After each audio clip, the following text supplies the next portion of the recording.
Você está escutando o especial do mês do horror do Masmorra Cast.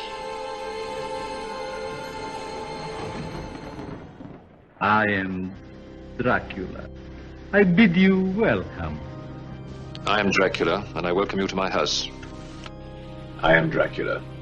Enter freely, and of your own will. I am Dracula. I bid you welcome. I am Count Dracula. Will you come in? Ich bin Graf Dracula und heiße Sie in meinem Schloss willkommen. I am Dracula. And I bid you welcome, Mr. Hart, to my house.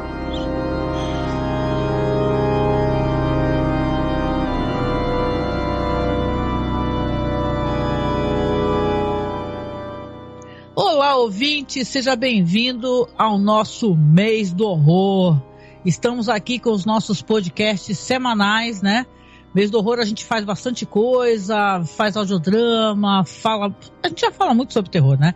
Mas a gente fala mais ainda. E para esse bate-papo de hoje, com um tema muito especial, né? Não é spoiler, porque todo mundo já viu, tá no banner. Eu chamei o nosso amigo muito, muito querido Felipe Pereira. Boa noite, Opa. Felipe. Boa noite aí, um abraço para todos os ouvintes do Cine Masmorra. Pô, eu achei que a gente ia falar de vampiros que brilham, de um crepusculinho. Verdade, mas não, né? Tem que falar de terror. Ai, nossa. Ah, eu quero falar de amor também. Eu também gosto do amor no meio do terror, acho legal. Mas onde tem amor em Crepúsculo? Só tem vergonha alheia. Mas, tá bom, desculpa. Bom, e o Marcos Roberto, né, que tá aí também, né, Marcos? Tá, boa noite. Boa noite a todos. Muito bem. Eu não gosto de vampiros não, porque eles só querem ficar na veia dos outros pra poder depois ficar morcegando por aí. Impressionante, viu? Vocês viram aí quem tá aqui na live, né? Tá rolando umas imagens aleatórias. Por quê? Porque eu fiquei fazendo umas coletâneas de imagens de filmes clássicos, do Drácula Untold, que eu amo, por exemplo, né? Então ficou rolando bastante imagem no fundo aí. Não necessariamente são recomendações nossas, e sim coisas que eu lembrei e tal. Peguei no YouTube, né? Tem de diversos tipos de vampiros. Mas assim, né, pra gente puxar esse start aqui sobre esse bate-papo aqui, cuja temática são vampires, né, os Bloodsucking Bastards, né, que nem aquele filme lá, né, então a gente vai falar um pouquinho do que a gente gosta, e cara, é muita coisa, né. Se você tá acompanhando o site, porra, você com certeza já viu a gente falar de vampiro até dizer chega, que a gente gosta muito, né, Felipe? E vampiro, assim, a temática de vampiro, ela é interessante e é quase que surpreendente, né, Felipe? Que ela sempre vai se reinventando, né? É, sim, acho que ela vem até antes do cinema, né? Porque até antes dos nossos queridos Drácula de Bram Stoker e o Carmilla, são dois exemplos de livros muito anteriores à inauguração do cinema, né, a criação dos irmãos Lumière, e já se explora isso, né, enfim. E a realidade é que cada povo, em determinado ponto do mundo, tem uma ideia diferenciada sobre vampiros, né. A gente tem uns vampiros asiáticos que são muito doidos, tem os vampiros... Jiangxi, né, o da China lá, né. Sim. No Japão também tem uma visão bem diferenciada sobre os vampiros. Nos países que falam latim tem uma outra visão. Na Grã-Bretanha, né, no Reino Unido também tem. Acredito que na África também tem. Aqui nos nossos trópicos, né, na América do Sul, tem uma visão diferenciada dos vampiros. Então é um mito que coincide pelo mundo inteiro e que é explorado, evidentemente, da maneira que a cultura consegue passar para as pessoas. Isso eventualmente chega ao cinema, chega também à literatura e, enfim, tem muita coisa boa, tem muita coisa ruim e tem muita coisa que é ruim, mas que a gente ama, porque a gente é meio idiota. Mas porque tem a questão do registro de saudade, né, da juventude, né? Tem coisa que eu assistia que, pelo amor de Deus, que eu acho que se eu for rever hoje vai saber. Pô, então, como é que eu vou me sentir. Tem umas paradas, por exemplo, agora eu tô vendo aqui a live e tá passando umas imagens do Anjos da Noite, né? Que na época que eu era adolescente, a gente via e falava, pô, isso aí é uma merda, hein? Eu, pelo menos, né? Fazia esse tipo de palhaçada. Hoje em dia, eu tenho certeza que se eu for ver, eu vou achar divertidíssimo, porque... eu revi dia desses, é bom, Felipe. É uma tosqueira e, enfim, pô, pelo menos assim, efeitos práticos em relação a algumas coisas, assim, a construção, por exemplo, dos lobisomens, eu acho que Anjos da Noite ainda é muito bom. Eu lembro que eu revi, há uns anos atrás, Van Helsing, que eu achava terrível, e curiosamente, tanto Anjos da Noite quanto Van Helsing tem elementos de terror, mas não é terror, né? É um bagulho de aventura e de ação. Né? Cara, é o Van Helsing eu acho sensacional. Eu acho que o cara... do Stephen Sommers, né? O cara que fez a Múmia, o Retorno da Múmia e os filmes do G.I. Joe. Cara, eu acho o Drácula do Van Helsing é sensacional. O cara entendeu perfeitamente que o filme é completamente camp, é uma baboseira em formato de longa-metragem. Ele entendeu, cara. Esse cara sabe viver. Agora, o Marcos também gosta muito da temática, né, Marcos? O Marcos até falou que separou muita coisa pra comentar, hein? Né? O que tu acha, Marcos? Sim, eu gosto de terror e especificamente eu gosto de filme de vampiro. E assim, a gente acaba vendo tanta coisa que a gente fica procurando até alguma coisa um pouco diferente, né?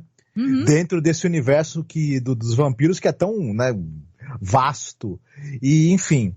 Mas eu tenho algumas coisas aqui pra citar, na verdade, né? De filmes de vampiro que eu gosto e que eu acho bem, bem interessantes. Assim, é como o Felipe falou, né? Você tem aí, desde a famigerada Carmila do Le Fanu até e antes dela ainda, você tem os vampiros do Oriente, e são esses seres aí tão interessantes, tão sexys e tão espalhadores de doenças mortais, né? E que fazem exércitos de mortos-vivos para nos caçar. A gente gosta dessas criaturas, né? Apesar delas olharem pra gente como lanchinho delas, a gente simpatiza, né? Não, e até claro, a gente vai começar a recomendar, né? Senão a gente vai ficar divagando e vamos acabar recomendando muito pouco.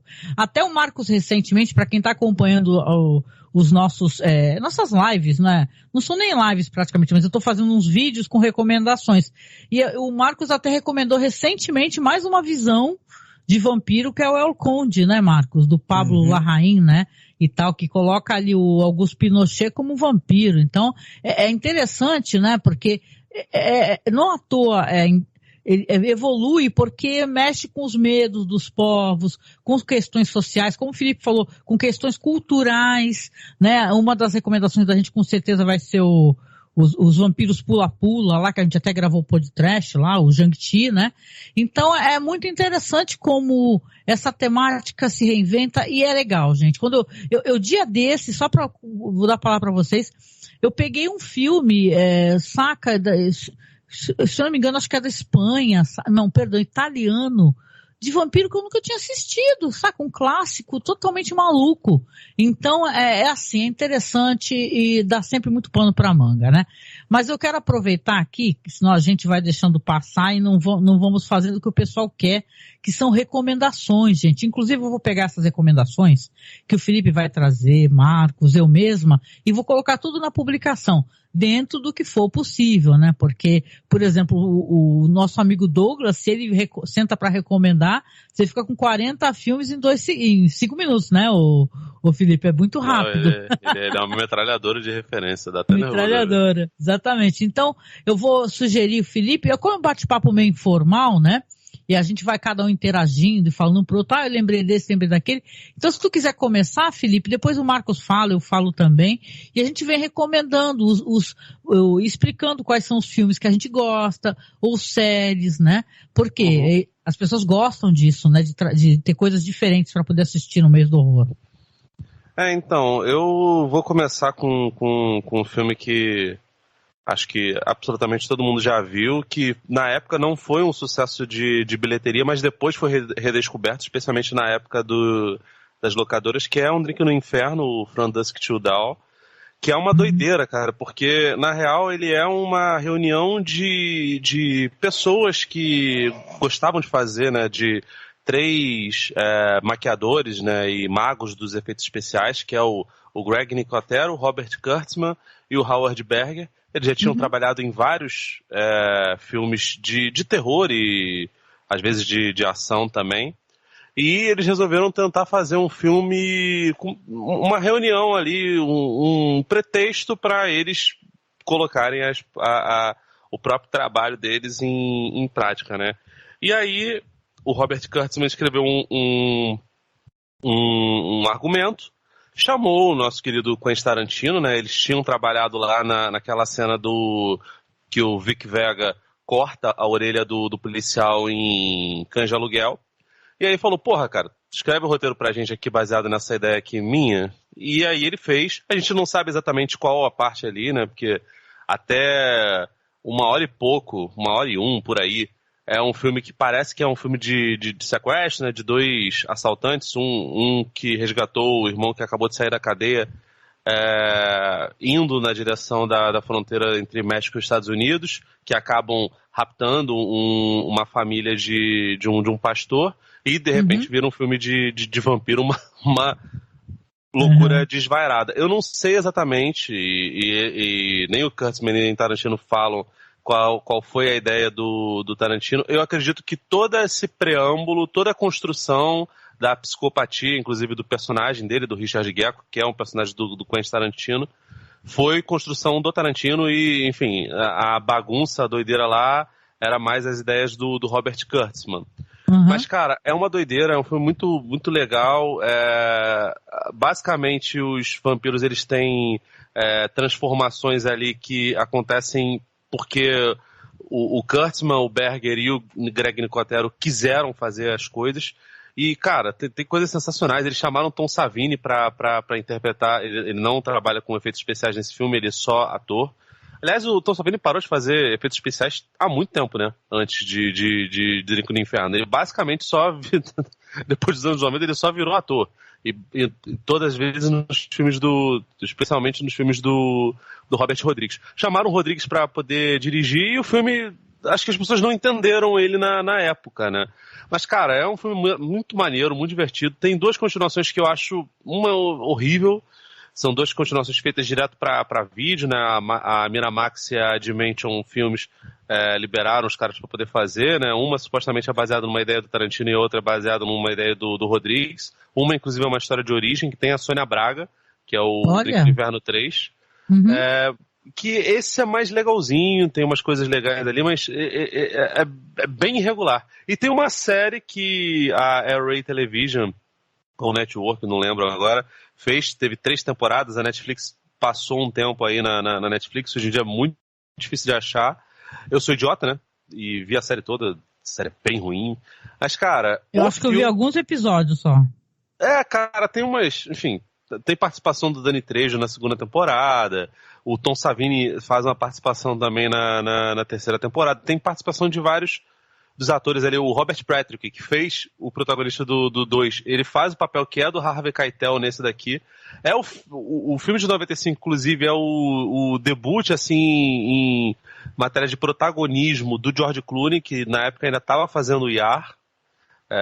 Você vê que é um papel bem diferente do que ele fez em Plantão Médico, bem diferente das coisas que ele fez, mas, cara, é divertidíssimo. Tem muita gente boa ali, a motivação dos personagens é muito boa. E muita gente fala que ele copiou o Vamp, A Noite dos Vampiros, tá ligado? Nesse filme de 86, que é com a nossa querida Grace Jones.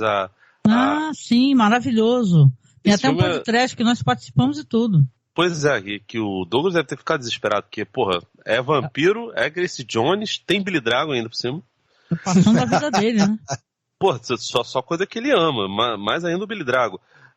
E de fato, assim, tem umas coisas que eu vi o Vamp há muito pouco tempo em comparação com o que eu vi o Drink no Inferno. O Drink no Inferno eu vejo desde a adolescência. Se for assim, 2 em 2 anos eu revejo o filme. Mas realmente tem muitas semelhanças narrativas entre Vamp e Drink no Inferno, mas eu não acho que seja necessariamente plágio. E se for também, foda-se, porque, porra, não vai ser a primeira nem a última vez que o Tarantino faz isso, né, gente? Sim. Claro. Não, mas mesmo que o Tarantino tenha se inspirado, e na verdade também o Robert Rodrigues, né, que dirige, e o Kurtzman que roteiriza, o ritmo do filme, as soluções são muito diferentes, né?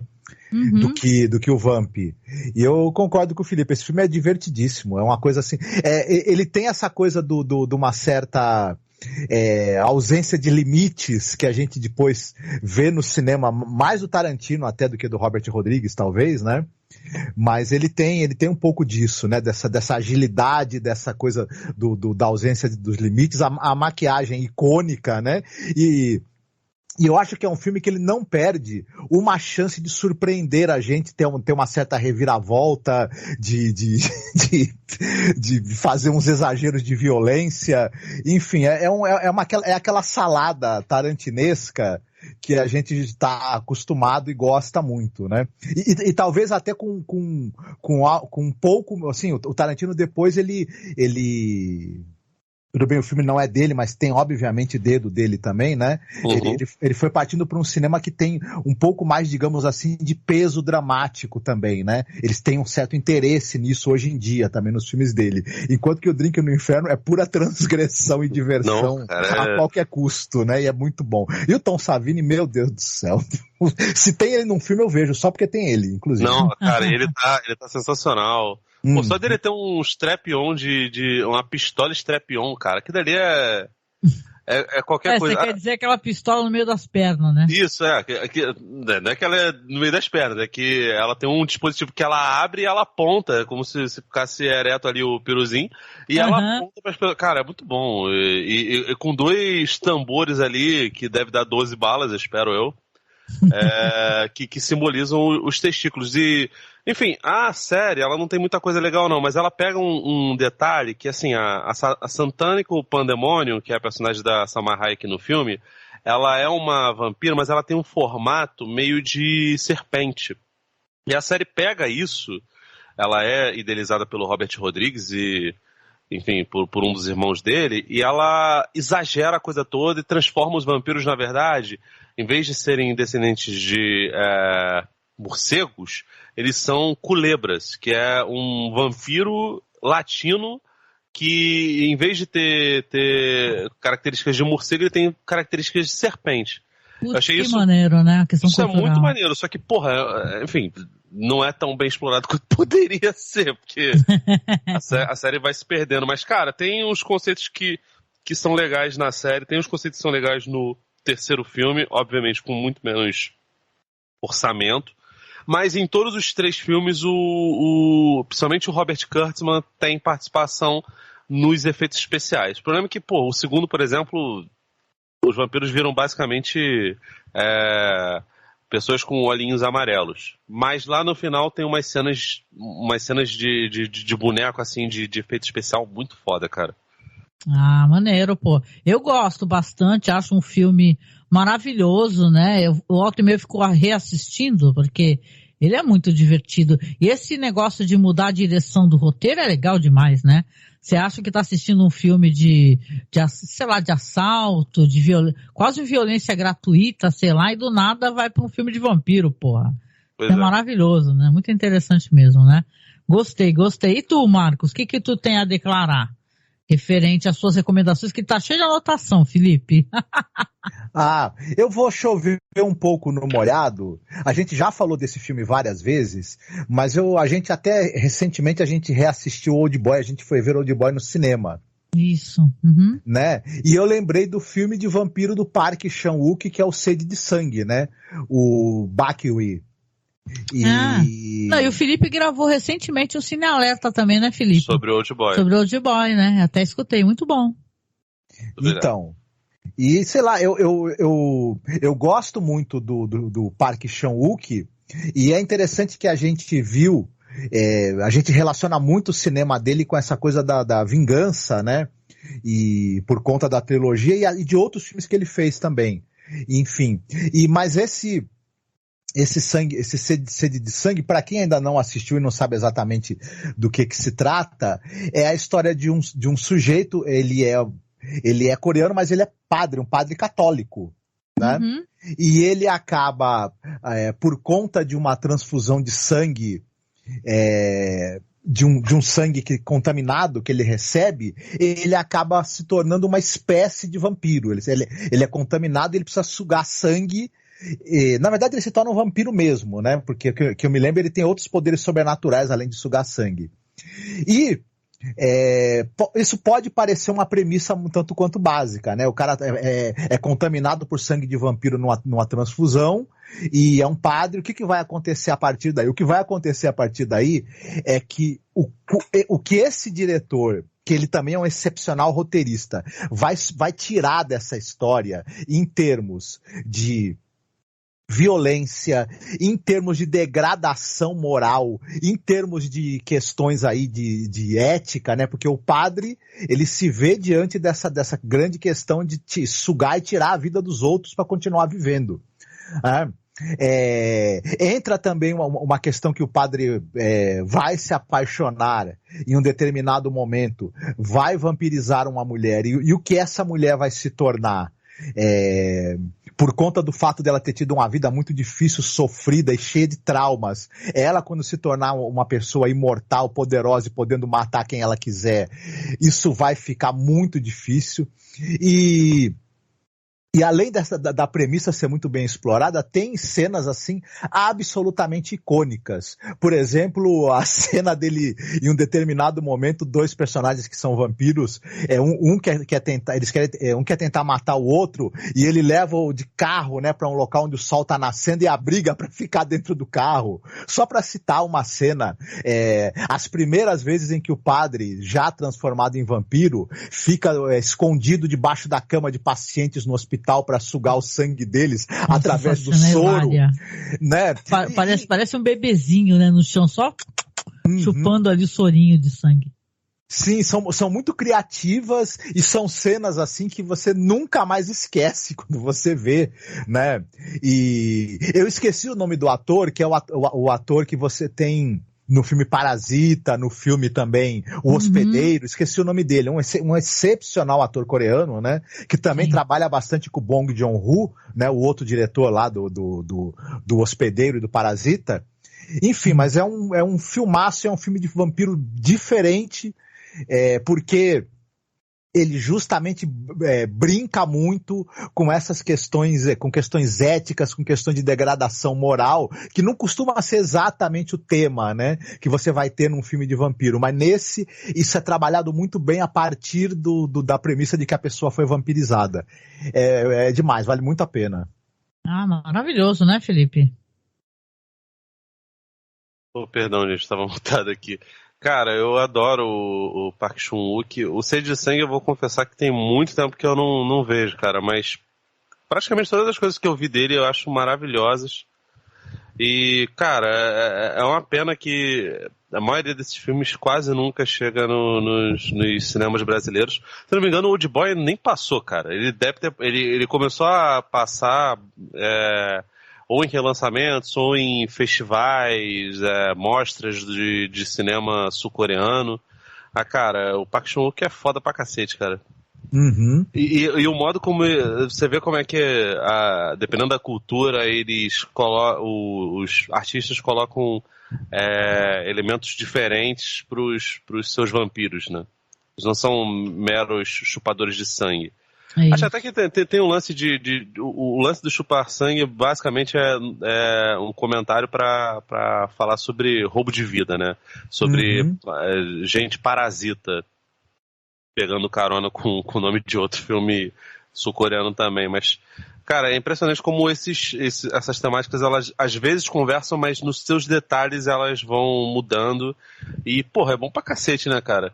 Que tem uma gama de coisas tão diferenciadas. Como um Sede de Sangue, por exemplo, é tão sensacional dentro da sua proposta e da sua nacionalidade. Sei lá, você pega um Nosferatu do Murnau, que tem elementos do Drácula, mas é completamente diferente do que os filmes que a Hammer e que a Universal fizeram nos anos 30, a Universal nos anos 50 e 60 da Hammer. É impressionante como essas coisas vão conversando, tem algumas semelhanças, mas no fundo, as histórias são bem diferentes, cara. É muito doido. Nossa, com certeza, né? E, cara, é legal, eu gosto muito desse filme, né? Eu realmente acho que ele merece a revisão, viu, Marcos?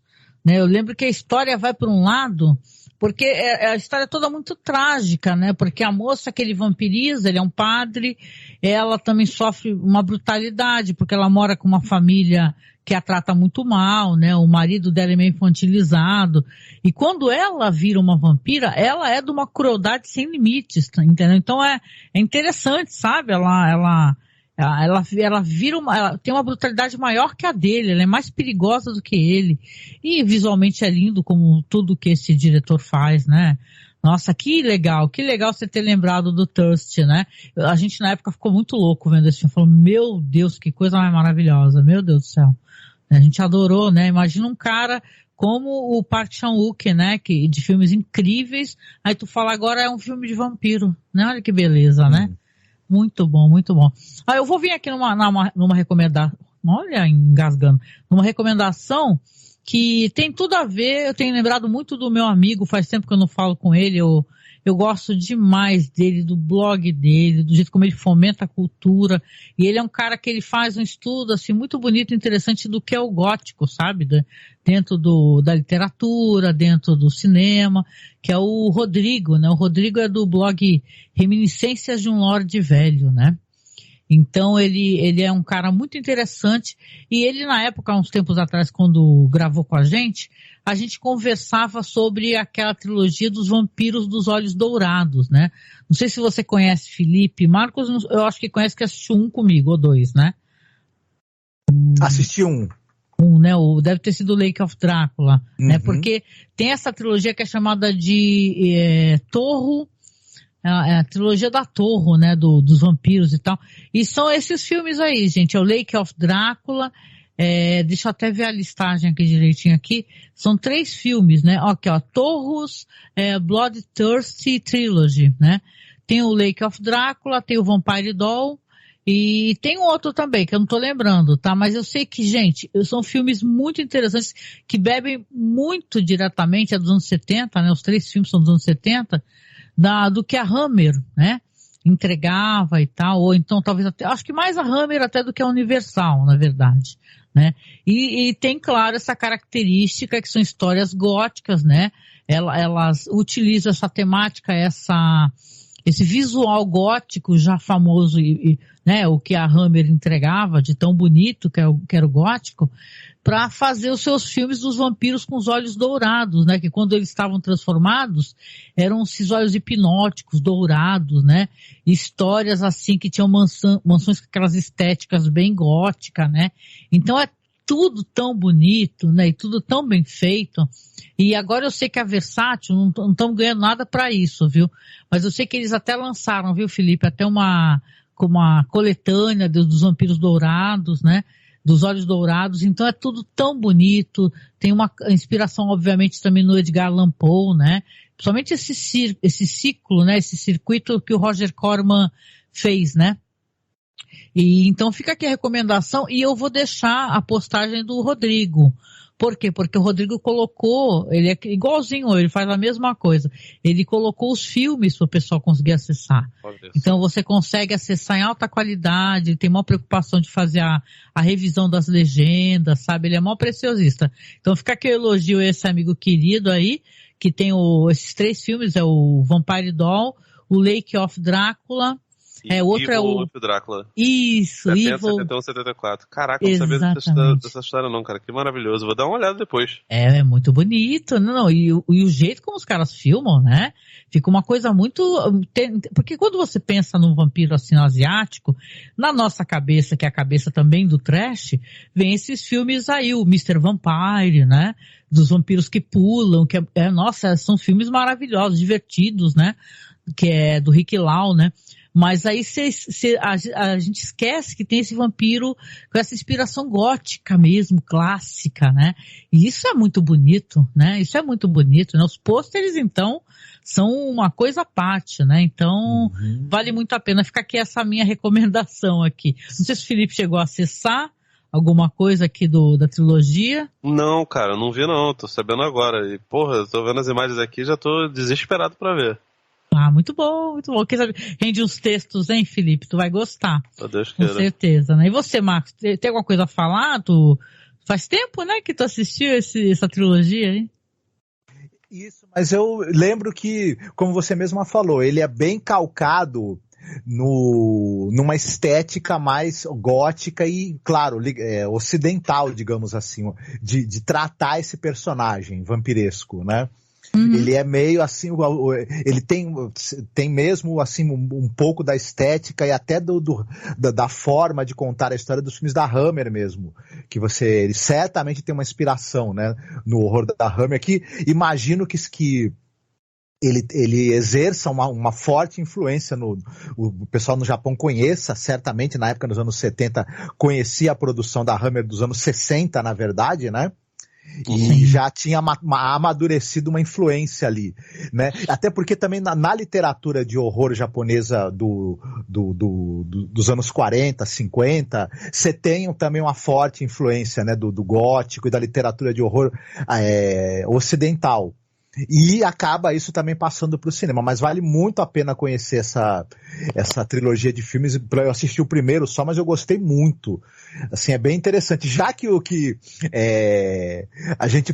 os ocidentais podem fazer história de samurai, os japoneses podem fazer história de vampiro com a cara gótica, né? Não tem problema. Exatamente. Eu vou te falar, tem um podcast que eu ouço, Esqueletos no Armário. É um podcast muito maneiro. Eles falam basicamente sobre filmes de terror, filmes cinema B, filmes trash, né? E sempre fazem os filmes, analisam os filmes sobre uma ótica queer, né? Sim, eu não sim. entendo muito sobre teoria queer. Imagino até que a Angélica, ter ser mãe do Oliver e conversar com ele, evidentemente, deve ter... E também por leituras, né? Deve ter um pouco mais de comentário a respeito disso. Mas, cara, eu gosto muito desse podcast. Esse podcast é sensacional. Eu acho que eles são 3 meninos que falam lá, são todos maravilhosos. E eles estão agora numa empreitada de fazer análise sobre filmes que normalmente são vistos como filmes horrorosos. Enfim, olhando para eles, normalmente filmes que têm uma linguagem sobre o mundo LGBT que é diferenciada, né? Enfim, e aí eles falaram recentemente sobre o Psicose do Gus Van Sant, que é um filme que é naturalmente assim execrado, tratado sempre, ai nossa, é um filme horroroso, não sei o quê. E eles têm uma visão bem diferente sobre o filme, também, entre outros fatores, pelo fato de que você simplesmente fazer como o Gus Van Sant, que é pegar todas as cenas iguais, decupá-las iguais e filmar elas iguais, não necessariamente vai fazer um filme igual. Enfim, o filme de 98, ele pega imagens idênticas às que o Hitchcock faz, tem obviamente uma ou outra cena ali diferenciada, especialmente na hora dos assassinatos, né? A entrada das músicas na trilha sonora são diferenciadas. E também é um filme que é atualizado assim nos seus detalhes. E, cara, hoje, vendo o filme, antes eu achava realmente que era uma perda de tempo tremenda. E eu fui rever depois que eu vi eles falando. E a real, cara, é que é completamente diferente. Até pela atualização. E os personagens que o Gus Van Sant coloca, o Gus Van Sant também é um personagem, também é um sujeito LGBT, né? É bi ou se ele é homossexual, mas enfim... E, cara, ele bota a Julianne Moore, por exemplo, que faz a irmã da personagem que é morta, ela claramente é uma personagem lésbica no filme do Gus Van Sant. É completamente diferente. Então, assim, se os japoneses eles resolvem fazer um filme cuja estética é o vampiro ocidental, ou britânico, ou europeu, cara, vai ser diferente porque eles digerem essas coisas diferentes. Até a emulação, uma possível emulação deles vai ser diferente e vai ter outros temperos. E, porra, cara, isso eu acho sensacional. O cinema, ele tem... das artes é a mais mutável e pode ser a mais poética normalmente, entre outras coisas por conta disso. Porque nem em literatura, assim, você pode evidentemente copiar estilos de outras histórias, mas na literatura você não tem tanta facilidade de fazer isso, sabe, de brincar com essas coisas. O audiovisual, especialmente o cinema, mais do que a televisão, pode fazer isso muito bem, cara. E, sim, porra, sensacional que tem essa trilogia assim, e que copie os visuais disso aqui, cara. Até porque, cara, você pega a Hammer... ela copiou, de certa forma, o que a Universal fez de uma maneira completamente diferente, super colorida, e influenciou basicamente tudo que a gente vê de vampiros dali pra frente. O Drácula do Bram Stoker, do Coppola, ele tem muito mais do Drácula da Hammer do que dos Dráculas do Bela Lugosi. Tu sabia que tem um Drácula de Bram Stoker, que é acho que é do Dan Curtis, né, Marcos? Com o Frank Langella. Eu já vi esse. Que é muito bonito. Não, porque você falou, eu lembrei que eu acho, tem a impressão, às vezes, né, na minha cabeça, a gente entende que é um filme que faz homenagem e tal ao próprio cinema e tal. Mas assim, é interessante porque quase ninguém lembra, né, Marcos, que tem esse que tem esse Drácula do Frank Langella. Tem uma porrada, tem até com o Christopher Lee mesmo, fora da Hammer, o Drácula do Jesus Franco, lá do Jess Franco, que é... adoro, do Jess Franco. Nacional, tá ligado? É tipo um diretor catalão. Enfim, tem muita coisa aí que se você for ver, cara... Eu passei a cozinhar bastante, especialmente depois da pandemia.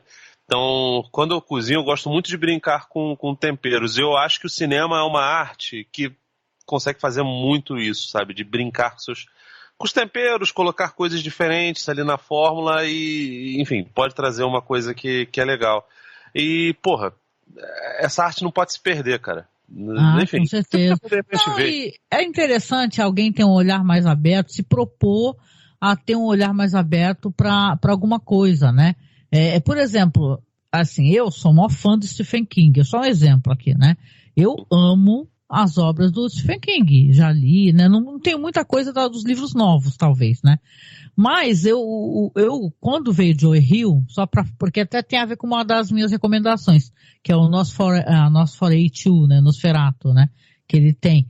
Eu pensei comigo assim, caramba, eu não vou gostar, né? Será que o filho vai ficar, ele vai tentar emular o que o pai faz? Sabe aquelas coisas que vem na cabeça da gente, né? Fala, será que eu vou conseguir ser fã do Joe Hill? E hoje em dia eu sou uma fã do Joe Hill, entendeu? Então eu acho que você dá chance, né? Eu só sinto um pouco de pena, é que tem filme que ganha na revisão, depois vira um filme de culto, né? Mas aí na época é execrado, né? O pessoal ficou horrorizado. Como é que o cara fez um filme baseado na obra do Hitchcock, sabe? Então você fala, meu Deus, né? E é interessante, sim, é claro que devem estar tomando muito rechaço, né? Porque tem gente que não é aberta, não. A pessoa assiste cinema e tal, tem uma análise crítica boa, mas não consegue ser aberto, né? A dar chance, entender outras coisas, né? Isso é ignorância, até porque, cara, especialmente quem gosta de filme de terror, porra, bicho, a gente... Caraca, sinceramente... A gente bebe de tudo e mais um pouco, né? Sim, cara, enfim... Se você quer ficando só com blockbuster, só com o que passa, assim, cara, tem tanta coisa horrorosa, assim, até de caras que a gente gosta, sei lá, mais da metade dos filmes que o James Wan produz e bota dedo de produtor executivo ou de produtor não são bons, cara. Eu não tenho preguiça eu não tenho muita curiosidade, eu vejo porque eu sou um verme, mas assim, de ver a Freira 2, por exemplo, ou a Maldição de Chorona, que até hoje eu não vi. Eu tenho muito mais curiosidade enfim, nossa.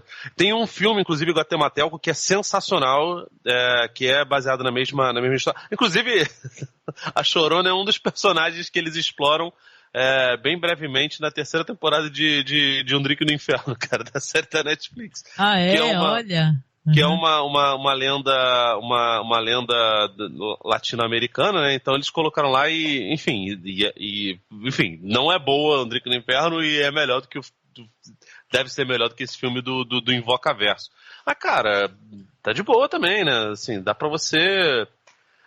Eu acho que ninguém é obrigado a ver tudo. E ninguém é obrigado, obviamente, a apreciar tudo. Mas, assim, você não ver e não gostar, ou não tô a fim de revisar, não tô a fim de reanalisar isso, pô, maneiro. Eu acho legal. Você pode até... Você tem todo jeito de não querer revisar. Agora, você querer cagar a regra já é foda. Ah, não, com certeza, né? Mas vamos falando, como a gente está aqui recomendando coisas também, te pergunto, Felipe, tem mais alguma coisa que você gostaria de mencionar, que você acha que merece fazer a revisão aí, a galera conhecer, conhecer quem, caso não conheça, né? Porque eu vou te falar que é muito bom rever as coisas, viu? Vale muito a pena, pra caramba, viu? Pra caralho. O que fazemos nas sombras maravilhoso. da dupla lá do Clemante e do Taika Waititi, cara, é sensacional. Eu lembro que quando eu vi a primeira vez eu não achei tão legal. Eu revi no começo desse ano e, porra, cara, é sensacional. Ele entra naquele estilinho do documentário, né? Que foi muito popularizado com The Office, mas que, enfim, a gente viu muita coisa de... Acho que o mais famoso desses documentários provavelmente são os filmes do Sacha Baron Cohen, né? O Borat, o Bruno, a Legenda House. Mas, cara, esse filme, ele é sensacional. É uma idiotice sem tamanho. Ele brinca com vários estereótipos. Tem o Drácula de Bram Stoker, tem o Nosferatu. E a série, hein, Felipe? Tu tá assistindo a série também? Cara, porque não. A série é muito legal, muito. Tô louco pra ver. Eu vi uns pedaços assim, mas, porra, eu não consegui parar e ver, porque, enfim, eu até tenho o Star Plus, ela tá inteira, não sei se ela já foi fechada ou não. Cara, todo mundo que vê fala que é boa pra caramba, que é um ótimo complemento, né, ao filme, mas acho que tem umas 4 ou 5 temporadas. É muita coisa, mas vale a pena. Não, e eles têm mais o spin-off, isso que é legal, porque esse spin-off as pessoas pouco conhecem, mas é engraçado e eu diria que é quase tão absurdo quanto, que é o Wellington Paranormal, né? Que é aqueles policiais que, quem lembra de What We Do in the Shadows, tem os policiais idiotas, né? Que entram na casa lá, primeiro eles são hipnotizados e o caramba, mas eles são meio idiotas, né? Então essa é a série, numa cidade, Wellington Paranormal, né? Que é em Wellington, se passa em Wellington, e acontece um monte de coisa, de exorcismo, entendeu? A encosto, a demônio, vampiro, zumbi, e eles ficam viajando e eles não pegam, né? Eles não têm a percepção de entender que eles estão sendo atacados por monstros, né? Paranormais e tal, por seres, né, das sombras e tal. É muito legal. Eu assisti vários episódios de Wellington Paranormal também, e vale recomendação também para quem gosta desse humor, esse documentary, né? Como você falou. Cara, o Wellington Paranormal, eu tô vendo até que a Isabela Boscov falou do seriado, né, cara? Uhum. Mas, cara, a Isabela Boscov agora é TikToker, ela toda. Ela foi ela falou sobre Yellow Jackets, inclusive, no Esqueletos do Armário, cara, sobre a segunda temporada, que aliás a gente tá devendo, né, porque... Então, a gente ficou de fazer uma livezinha comentando, né, sobre a segunda temporada, é verdade. Mas já menos a gente faz. Cara, o filme é muito sensacional, o Taika, eu acho que é um diretor que, infelizmente, gastou muito tempo lá fazendo esses filmes de boneco dele na Marvel. Putz, né? Eu gosto assim, mais do Taika, eu gosto que nem ele tá fazendo agora, que não é nem como diretor, né? Ele tá no... A série dos Piratas? Your Flag Means Death, né? Ele tá muito engraçado, né? Que é uma história queer, né? Tem essa vibe queer também, né? Que é o Barba Negra apaixonado, né? Pelo capitão do navio, que é o capitão bonzinho, que quer ser pirata. Então, eu gosto do Taika Waititi, eu acho que ele tem uma sensibilidade, sabe? Mas é que o que dá dinheiro, né, Felipe, né? Numa boa é filme de super-herói, né? Ele tava lá, pô, ele tava no Lanterna Verde, né? Assim, ele era ator no Lanterna Verde. O I Know Right é a cena com ele. É complicado. Porra, bicho, aqui ele tá muito bom. O papel dele, então, que ele é um vampiro que tem mania de limpeza e, pô, ele tenta organizar tudo. Ele é um dandy, né? É aquele dandy, né? Todo elegante. Aí ele tenta... Cara, é muito ruim. Ele tenta cobrir assim com um plásticozinho pra não sujar de sangue, só que aí ele morde a pessoa, começa a jorrar sangue pra caralho. Quando termina a cena, tá ele todo besuntado de sangue, parece a Carrie no final do sangue de porco lá no filme do De Palma. Porra, cara, esse filme é maravilhoso, é sensacional. A rivalidade deles com os lobisomens. Porra! E o baile lá. O Flag Means Death, né? O cara que é o líder dos lobisomens é o cara da série. E o baile lá anual, né? Que tem Que vai a ex-namorada lá do... Que é a besta. Caraca, amor, quando revela que é ela, vai tomar no cu, cara. Isso é muito bom, cara. Aquilo é sensacional demais. Eu adoro esse filme muito, assim, volta e meia eu reassisto, né? E é interessante também que eu gosto também da música, né? Porque você tem aquela música da Norma Tanega, né? Que depois o Harriers of Discord fez esse cover. Que, caramba, essa música nunca mais sai da minha cabeça, né? De vez em quando eu tô do nada, se fazendo qualquer coisa, ela começa a tocar na minha cabeça. A música é linda, só que o sentido é totalmente diferente, gente. Procurem a Norma Tanega, porque a música dela, ela tá falando sobre coisa séria, né? E tal, uma música de crítica social e tal. Mas na série eles mudaram totalmente né? Esse You're Dead é outra coisa, né? É de vampiro mesmo, né? E tal, mas é muito encaixou muito bem. Encaixou bem pra caramba, né? Olha, eu gosto de vampiros. Ó, as produções de terror que eu assisto e reassisto, né? A gente falou de Penny Dreadful, e tinha vampiro, tinha lobisomem, tinha... E no final, né, quase teve um Dr. Jekyll, né, em Mr. Hyde, né? Então, o Marcos é louco por The Strain, por exemplo, que é uma série que fez sucesso pra caramba, né? Então, eu gosto muito. É uma temática que eu sempre fico feliz, não sei se é coisa minha, eu presumo que não, imagina, né? Mas quando você vê que tem uma coisa nova de vampiro, que saiu, que é boa, você fala, putz, que felicidade, né? Não dá uma alegria? Sim. Muito bom. Bom, e você, Marcos? Você tem alguma coisa pra comentar? Porque a gente vai falar por uma horinha aqui, uma horinha e pouco, depois a gente vai dar, né? Vai dar pista. Um outro filme que eu queria citar, que é aquele filme do Jim Jarmusch, Only Lovers Left Alive, Os Amantes Eternos, que tem a Tilda Swinton, o Tom Hiddleston e a Mia Wasikowska. E o Wasikowska, desculpa, eu sempre erro na hora de falar o nome dela.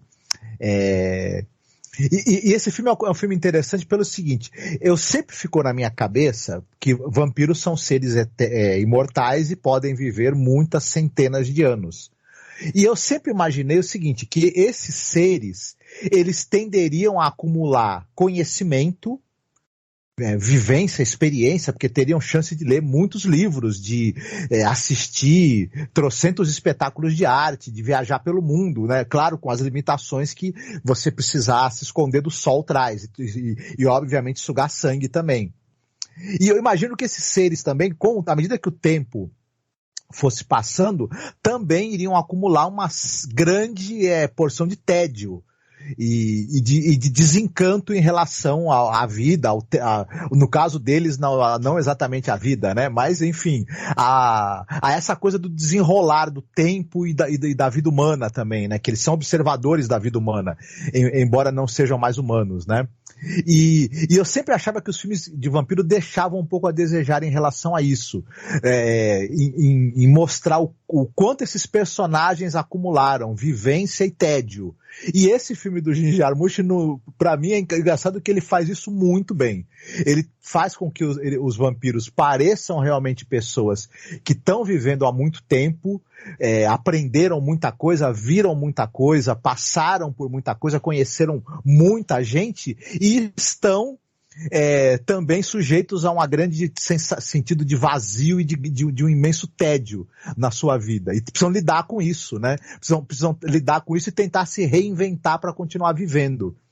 E o filme usa muito para isso, de maneira muito inteligente, eu acho, as idas e vindas desse casal de vampiros que é a Tilda Swinton e o Tom Hiddleston. E é bem, bem bacana a maneira como esses dois personagens são retratados, como a gente vê o cotidiano deles, os interesses que eles têm, e também como eles lidam com essa coisa do peso do tempo. E num determinado momento do filme também você tem uma vampira meio bad girl, né, meio desajustada, que é vivida pela Mia Wasikowska, que ela é irmã da Tilda Swinton. A Tilda, ela faz uma vampira muito centrada, muito segura de si, que já tem a sua vida mais ou menos bem organizada, embora, né, namore há muitos séculos o personagem do Tom Hiddleston, que é um cara que tem uma vida bem mais caótica e desordenada, né? E, enfim, tem um ritmo um tanto quanto lento, que é reflexivo, que é característica do cinema do Jim Jarmusch, né? O Jim Jarmusch, eu acho que ele é um hábito que você acaba, né, adquirindo vendo os filmes dele, se acostumando um pouco com a maneira que ele aborda os temas e o ritmo, mas assim vale muito a pena. É um filme bem interessante sobre o tema de vampiro, um pouco diferente, eu acho, na abordagem dele do que a gente está acostumado a ver. Não sei se vocês viram, se vocês gostam. Gosto muito desse filme, cara. Pra mim ele é muito uma versão mais entediada e mais deprimida do filme do Tony Scott, que é o Fome de Viver, cara, o Hunger. Enfim, o Hunger, eu acho que ele sozinho dá pra fazer um podcast inteiro. Sim. Eu acho que o podcast, eu não lembro se vocês chegaram a participar do episódio do podcast que teve o Fome de Viver, cara, eu acho ele um filme sensacional, mas uma das coisas legais do Fome de Viver é exatamente esse lance da pessoa... o peso que é viver pela eternidade, né, cara? No caso, com a personagem da Catherine Deneuve, inclusive canibalizando os seus próprios, os companheiros, as pessoas que ela transforma lá. Mas, cara, o Amantes Eternos é foda porque eu gosto muito dos dois. Eu acho o Tom Hiddleston um ator sensacional. A Tilda Swinton, eu acho que é até covardia. Essa mulher... Porra, no Suspiria do Guadagnino ela faz 3 papéis e, porra, não parece, né? Minha mulher tava vendo, inclusive, o Suspiria do Guadagnino, ela não reparou que o cara era... o professor tá muito boa. Pela Tilda Swinton, mas, cara, ela é sensacional. E a Misa, essa menina aí, jovem, ela é maravilhosa também. Até nos filmes ruins dela, ela tá muito bem. Eu gosto muito dela no Minhas Mães e Meu Pai, tá ligado? Que tem a Julianne Moore, a Julianne Moore, aliás, ela sempre faz uns ícones queer, né? Impressionante. E eu nem sei, acho que ela é hétero, né? Ou não, também, enfim. É um maravilhoso. Eu lembro que na época todo mundo amou, foi um amor imediato, né? Falou assim, meu Deus, como eles são cool, né? E tal, como eles são... E esse Jim Jarmusch, ele tem isso nos filmes dele, né? Eu acho que ele tem uma vibe cool, sabe? Meio descolada, elegante, né? Aquele filme dele aquele filme dele de zumbi também, porra, meu irmão, parece que ele meio que tenta fazer, olha, gente, esse aqui é o último filme sobre vampiro, esse aqui é o último filme sobre zumbi, e é isso. Porra, no caso do filme de zumbi dele é até meio blasé alguns pontos, né? Tem o Bill Murray, tem o Kyle Lohan lá, cara. Tem. Opa, tudo bem? Sumiu o som do Felipe aqui. Perdão, eu dei uma esbarrada aqui, né? Mas agora voltou, Felipe, voltou. Mas tem o Kylo Ren, né? O Kylo Ren não, qual é o nome daquele ator, meu Deus? Adam Driver. Adam Driver, né? Que é o feio mais sexy, né? E ele modelo, né? Ele é. Eu assisti, assim, mas olha só, eu gosto mais desse filme de vampiros do que desse filme de zumbis. Não, muito melhor. Os Mortos Não Morrem. Nossa, o Amantes Eternos é um filmão, cara. O Mortos Não Morrem é um tédio puro. Assim, eu adoro, porque eu gosto muito do Jarmusch. Mas a gente sabe que, pô, a gente é meio refém, né, dos caras que a gente gosta. Acaba que sim. Mas é uma boa recomendação, sim, legal, pô. Eu gosto bastante e muita gente é um filme legal, assim, para poder fazer a revisão também, né? Caso a pessoa já tenha assistido, né? Bom, eu vou aqui, antes deixa eu ver quanto tempo temos aqui. Olha, quase 1 hora, vê como passa rápido, né? É rapidinho, né? Vou ver se eu fico 1h10 no máximo, tá, gente? Falando para vocês aqui. E para quem tá ouvindo também, né? Porque a gente não pode demorar muito. Quanto mais a gente demora, mais difícil do podcast sair. Eu tô tentando fazer os podcasts sair, tipo, no dia seguinte, no máximo, sabe? Não deixar ninguém na mão. E eu vou recomendar rapidinho aqui, até porque eu quero fazer mais uma rodada com vocês, né? E vocês podem até recomendar mais de um, viu? Nas suas rodadas aí, tá? Né? Porque eu sei que no momento desse Douglas já ia estar nervoso. Eu falo assim, peraí, só pode recomendar mais um?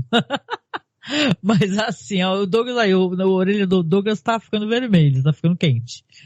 Eu quero recomendar porque, cara, eu tô muito frustrada aqui, não vejo ninguém falando nada. Agora parece que acabou a greve, né, o Felipe e Marcos dos roteiristas, né?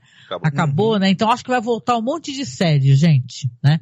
E é claro, a gente torce pelos caras, né? Pelo amor de Deus, a gente tá numa fase muito complicada de inteligência artificial e o caceta, a gente quer o contrário, que eles tenham todos os direitos e batam de frente mesmo, né? Aqui a gente tá pelo trabalhador, né? Não tem essa. Mas eu digo assim, eu lembro que quando eu assisti na época, porque saiu em 2022 uma revisão de Entrevista com o Vampiro, uma série pra TV. Não sei se o Felipe conseguiu assistir. Conseguiu, Felipe? Não, cara, o Alexandre recomendou pra cacete. Ah, tá. Tô doido pra ver também, mas ainda não consegui ver, não. Eu falei pro Marcos também, o Marcos também não teve oportunidade. Não foi muito falada, mas o lance é que ela é muito, muito interessante.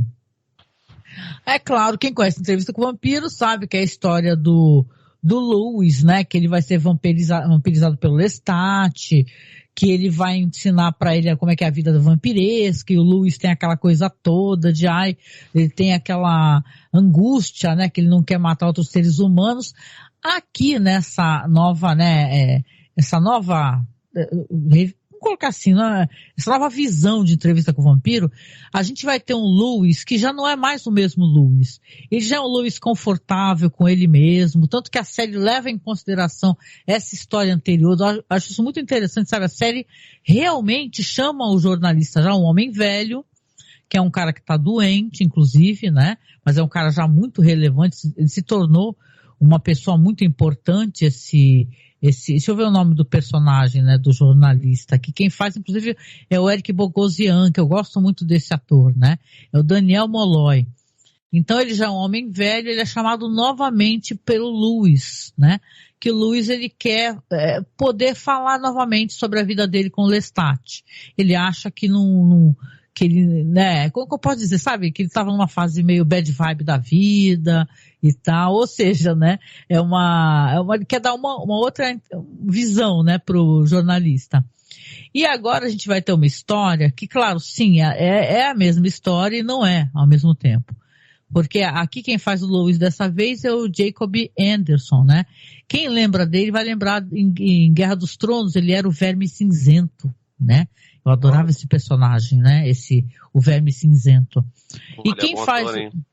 é um cara bem interessante o papel dele aqui. E quem faz o Lestat é o Sam, acho que o nome dele é Sam Hyde, o Lestat de Lyoncourt, né? Os dois têm uma história aqui dessa vez, que se passa em Nova Orleans, né? E vão ter outras, vamos colocar assim, enquanto aquele Louis do filme que a gente assistiu, o cara era tipo dono de fazendas e tal. Aqui é um homem negro, né? E na verdade ele é um cara que ele meio que gerencia vários bordéis, né? É o cara que faz a segurança ali dos bordéis e tal, e recolhe dinheiro, né, e tal. E aqui vai entrar na história então o Lestat. E é uma história que é uma história de amor e também de violência, de relação tóxica, sabe? É muito interessante, porque o Lestat vai conhecer o Louis, né? E vai ser uma paixão quase fulminante, né? E ao mesmo tempo o Louis vai meio que sair do armário, porque essa história já tem uma coisa mais queer mesmo, mais gay, de você ter a relação deles, eles se relacionando e tal. É uma visão muito mais bonita e muito mais, eu diria até honesta, né? Porque eu tenho a impressão que o filme que a gente assistiu e gosta tanto, né? Ele meio que sugere, né? A série Interview with the Vampire, essa versão 2022, ela não sugere, eles são um casal. E acabou. Quando a Cláudia entrar mais pra frente, ela vai entrar, né? A dinâmica muda bastante, viu?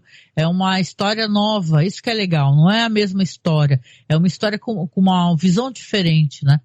Então a Cláudia, quando ela entra, ela vai entrar como um elemento dissonante porque ela entende que a relação dos dois é tóxica, porque o Lestat é um cara problemático, o Louis também, os dois acabam chegando às vias de fato várias vezes.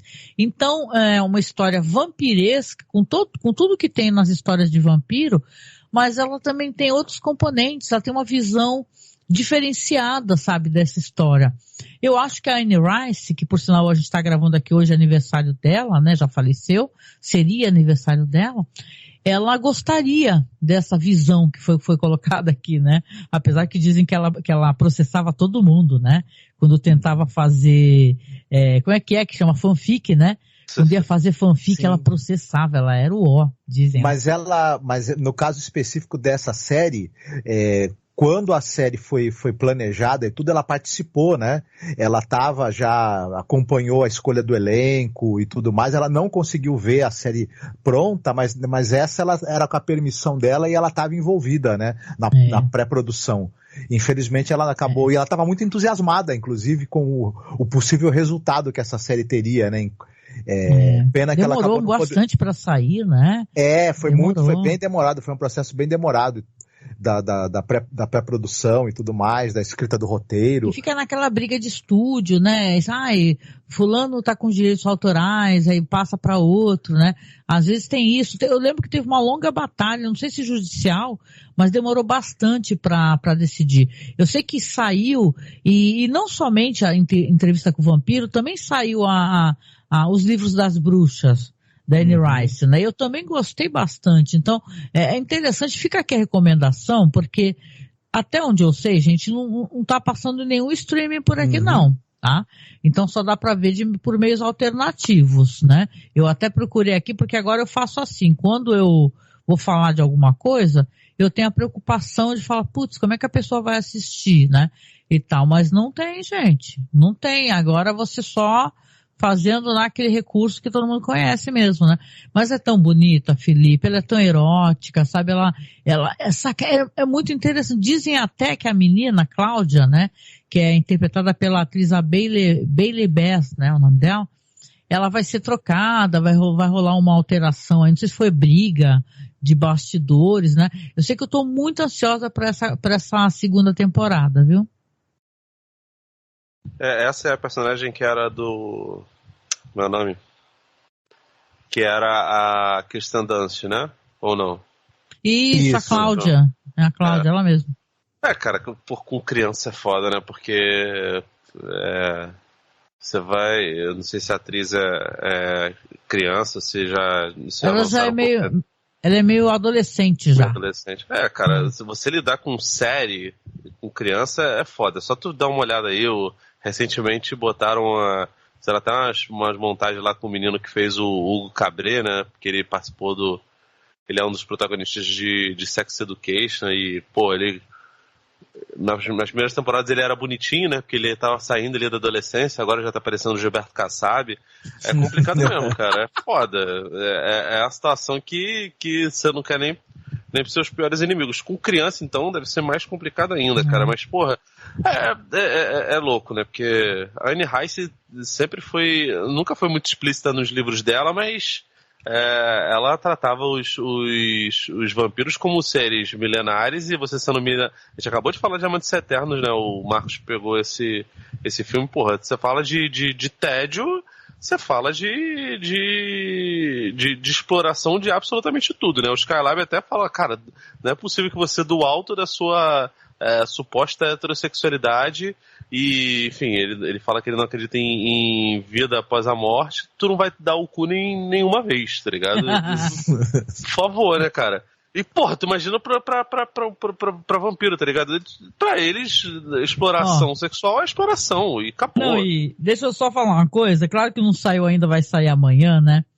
Mas o Marcos fez uma recomendação dos 31 dias de Halloween, né, de terror, que tem tudo a ver com o que você está falando agora. Se você tem uma vida, ou várias vidas, ou várias personalidades, em algum momento você vai ser homem, você vai ser mulher, você vai ser bicho.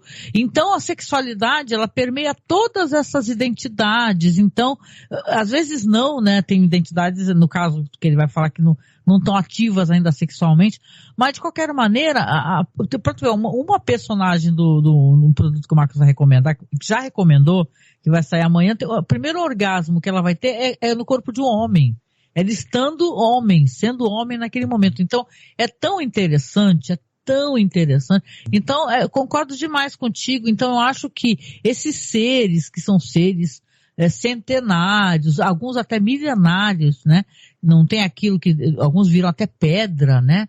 Nas histórias da Anne Rice, né? Porque eles já não têm mais motivo de beber sangue, né? Eles são muito antigos, eles vão se relacionar com todo tipo de pessoas, se transformar em várias coisas, quando eles têm capacidade para se transformar em bichos, né? Então, né, Marcos, o que você acha? Exatamente, eu concordo.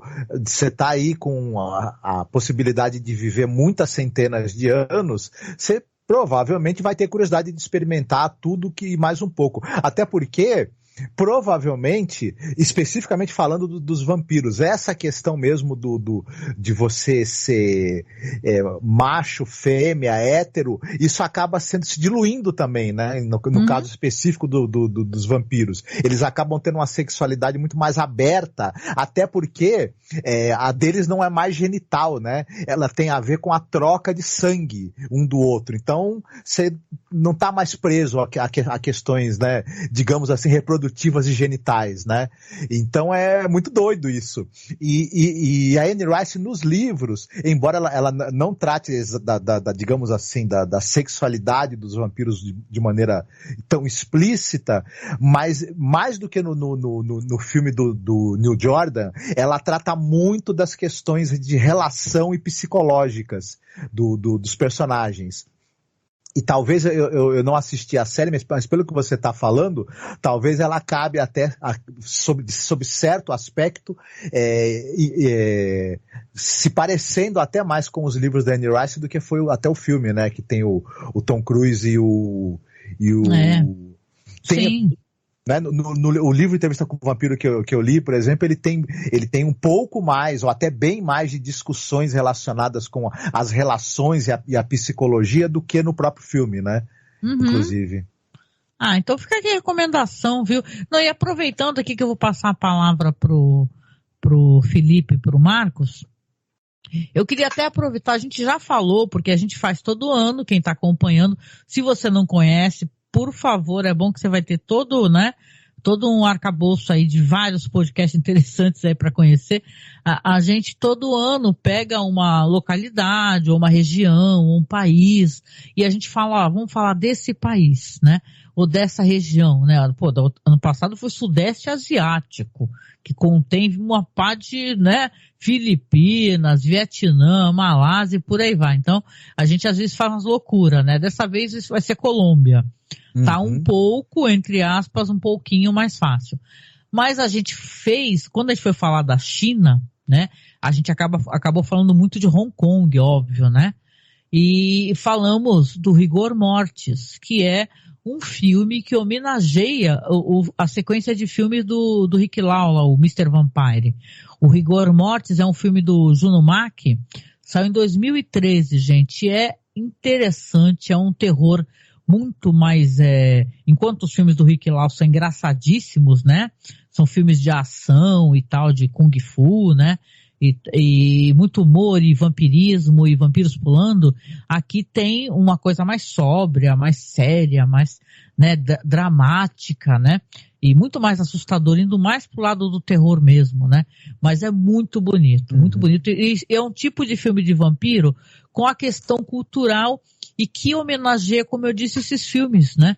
Então acho que vale muito a pena para quem também não conhece. Só para ficar aqui uma recomendação a mais, tá? O Rigor Mortis, que tá no nosso canal, no OkRu, vou deixar linkado na publicação.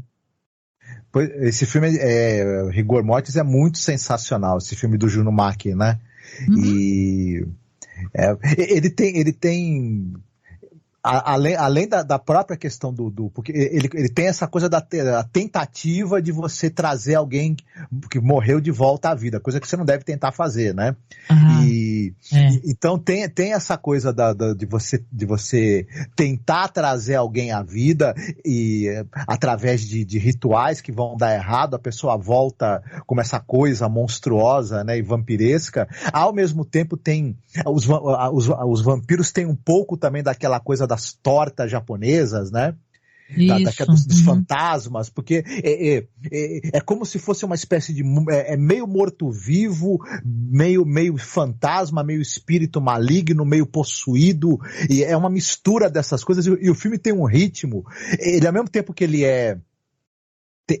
tem aquele drama com pé no melodrama, né, que a gente vê muito no cinema oriental, mas ele acaba tendo um ritmo, reviravoltas e um monte de coisa que acontece, e ele vai os perigos, os medos, as criaturas sobrenaturais e monstruosas, elas vão se sobrepondo, e é um negócio assim que é alucinante. Quem assiste o começo desse filme não faz ideia de onde esse filme vai parar, do meio pra frente, né? É muito legal, Rigor Mortis. Eu lembro que a gente adorou, cara, quando a gente foi falar, porque, viu, Felipe, falar da China até complicado, porque os caras têm uma questão são rigorosos, né?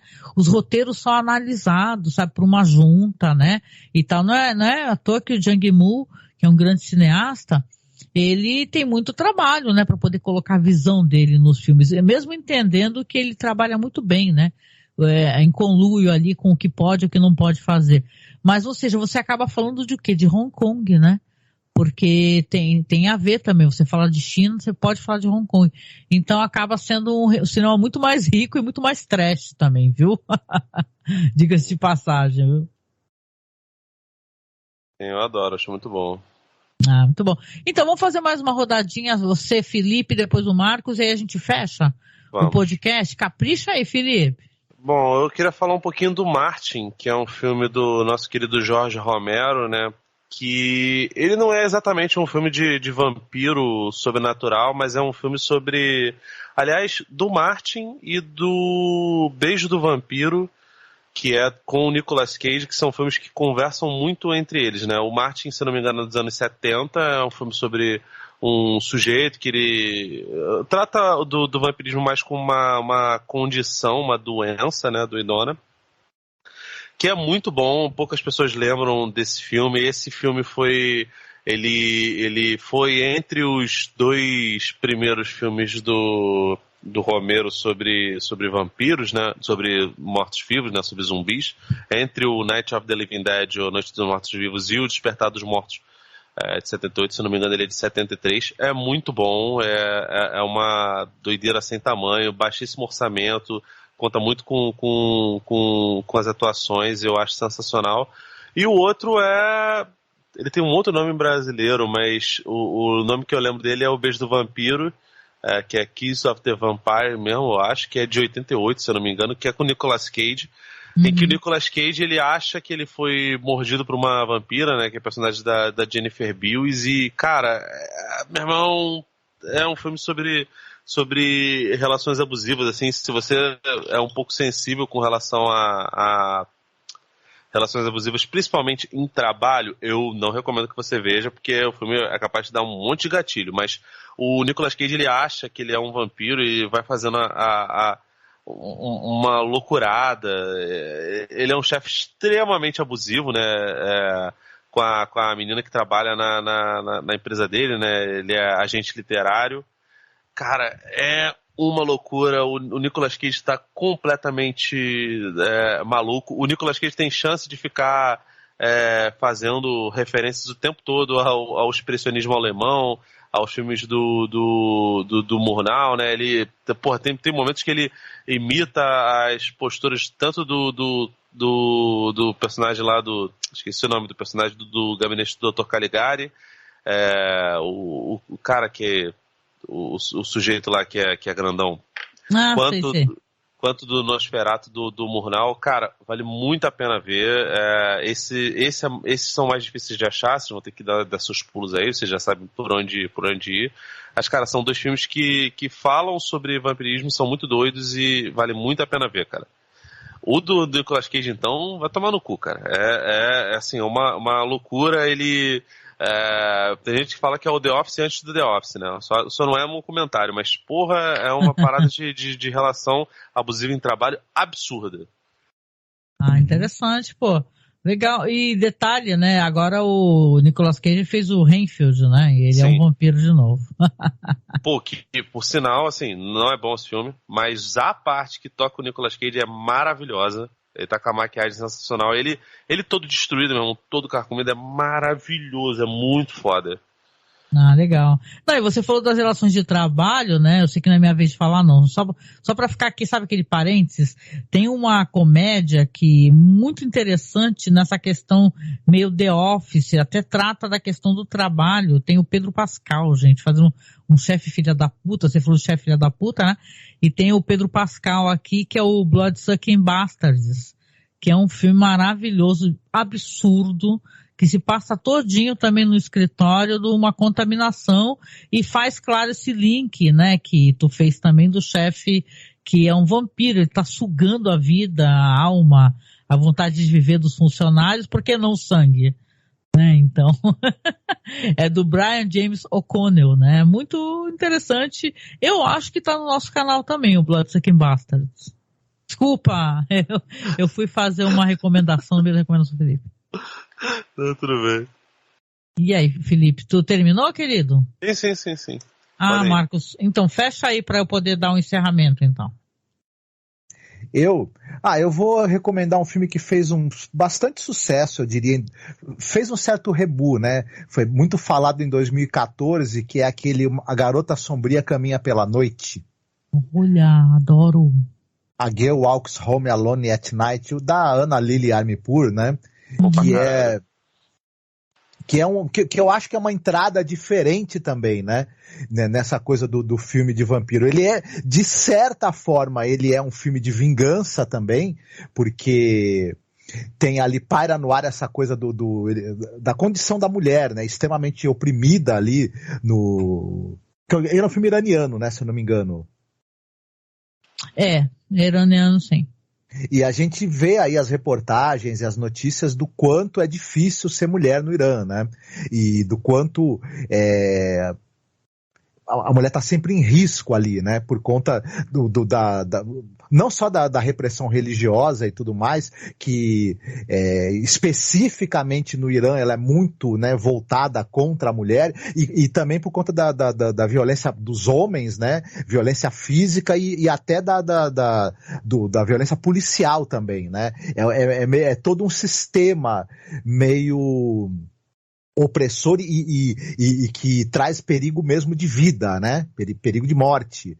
E esse filme aí, ele trata de uma mulher, uma moça, uma vampira, que ela sai à noite ali em Teherã, se eu não me engano, e ela tá procurando vítimas, só que ela escolhe homens que são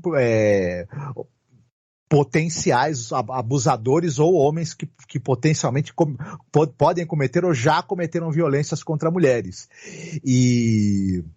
Só que tem esse aspecto do filme que é bem interessante, porque ele traz um comentário sociopolítico ali, mas eu acho também que, falando especificamente ali da porção mesmo de horror e de vampiro, o filme, além de ser um ótimo comentário social, no que ele faz, no trabalho dele de horror, no trabalho dele de criar um clima de suspense e um clima de medo e opressor, ele também é muito eficiente. A narrativa dele, a escolha do preto e branco, a antecipação, esse filme que ele tem cenas violentas e cenas dantescas, mas ele trabalha muito bem a antecipação antes que essa violência exploda na tela, né?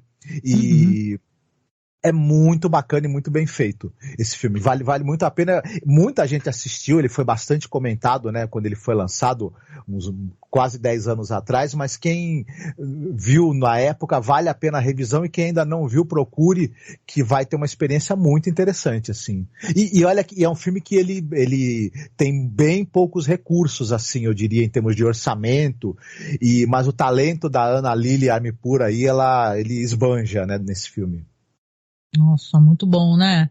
Eu lembro que esse filme também me causou uma ótima impressão, gente, porque filme muito, né? Eu sou feminista, né? Um filme que traz esse debate aí e tal. Eu adoro uma cena nesse filme. O Felipe vai lembrar também, caso ele tenha assistido, que tem um momento que tá um cara andando na rua e ela tá do outro lado da calçada à noite. E tipo assim, o cara anda, ela anda. O cara para, ela para. E ele começa a ficar desesperado. E isso faz um link, obviamente, com esse negócio da gente, que é mulher. A gente não consegue andar na rua em paz, né? A gente tem muito medo, né? Caralho, bicho, pelo amor de Deus. Não, e ela para e olha pra ele. Ele olha para ele e começa a ficar com muito medo, né? É uma situação invertida, né? E ela é uma vampira, né? Então é sensacional mesmo. Tem aquela cena que tem um menino, né? E ela faz aquela... Porque tem um momento em que o rosto dela se transforma num rosto de vampiro mesmo, medonho, né? E ela mostra aquela cara de vampiro pro menino e fala, quando tu crescer, se tu fizer perversidades com as mulheres, eu vou te pegar. Então esse moleque aí, né? Tem um filme recente que até saiu do catálogo da HBO Max chamado The Night, que também explora esse eu sinceramente não sei se ele é coprodução iraniana ou não, mas os personagens são iranianos e, cara, parece que tem uma cena de filmes de terror que a ser explorada no Irã que parece muito interessante, cara. Eu não sei se enfim, por conta a gente tem uma visão meio idealizada, às vezes até pro mal dos países de origem árabe, mas a gente está mais do que acostumado a ver muita coisa boa vindo do Irã, né? Eu imagino que lá tem uma cena de terror que possa ser promissora. Até um negócio pra gente futuramente pensar aí, num desses nossos podcasts aí de temática de países, né? O The Night é sensacional, cara. Eu não vi. A Garota Escura, pô, é muito bom, cara. É muito bom. Acho que é 2020 ou 2021. É bem recente ele. É bem legal. Vou atrás, agora, é bizarro porque o filme na HBO, ele acabou de sair do catálogo da HBO, mas na HBO só tinha ele ou em espanhol ou em português. Mas porra, cara, isso é de sacanagem, né, cara? Caraca, cara, o filme é em persa, tá ligado? Vai tomar no cu, eu fico... Porra, assim, nada contra, eu às vezes vejo filme, eu vi um filme dublado hoje, não tenho nada contra, agora, porra, você deu opção no idioma original, né? Outro dia eu fui ver também o The Ride, Operação Invasão, do Gareth Evans, lá, o indonésio. Nossa, indonês. Adoro. Muito então, bom. o filme só tinha em espanhol na HBO, há pouco tempo atrás. Aí na Netflix... What the fuck, né? Detalhe, streaming caro, né? Não é barato, não. Não, cara. Tem vários streaming aí que fica dando barrigada, né? Você vai ver, só tem só dublado. O Prime Video mesmo, o Sob Suspeita que eu escrevi recentemente, só tinha dublado. Só tem dublado lá. Ainda nem que a gente tá torcendo o nariz pra dublado, é porque, porra, me dê a opção, cara, que não tá sendo pago, né? Ainda mais, assim, nesses casos. O Sob Suspeita é um filme que todo mundo elogia, do Sidney Lumet, e todo mundo elogia a atuação do Vin Diesel. Eu quero ver o Vin Diesel falando, cara. Eu quero ver ele falando lá, eu sou o Groot. Foda-se, eu quero ver ele falando. Mas nessa época o Vin Diesel não grunhia ainda. Ele passou a grunhir depois do Velozes e Furiosos. Bom, eu vou te falar, eu já sou contra, porque ele tá com cabelo nesse filme, Marcos. Aí não. Eu sou totalmente contra. Com cabelo não dá. Eu comecei a ver aquela série The Strain, tá ligado? Que também tem coisa de vampirismo. E, porra, tem o Corey Stoll lá, aquele careca lá. E ele também ele está com cabelo. Cara, aquilo ali eu acho totalmente antiético. Isso é broxante, cara. Com cabelo não rola. Não, eu comeria ele de qualquer jeito, que eu acho ele bem gostoso. Mas, porra, ele é foda, né? Porque eu já tenho um problema com filme de peruca. Série de peruca é foda. Porra. Não, o The Strain é uma série que ela a primeira e a segunda temporada, mais a primeira até, é muito legal, cara. Pena que não acaba muito bem, mas enfim, depois fica difícil, viu?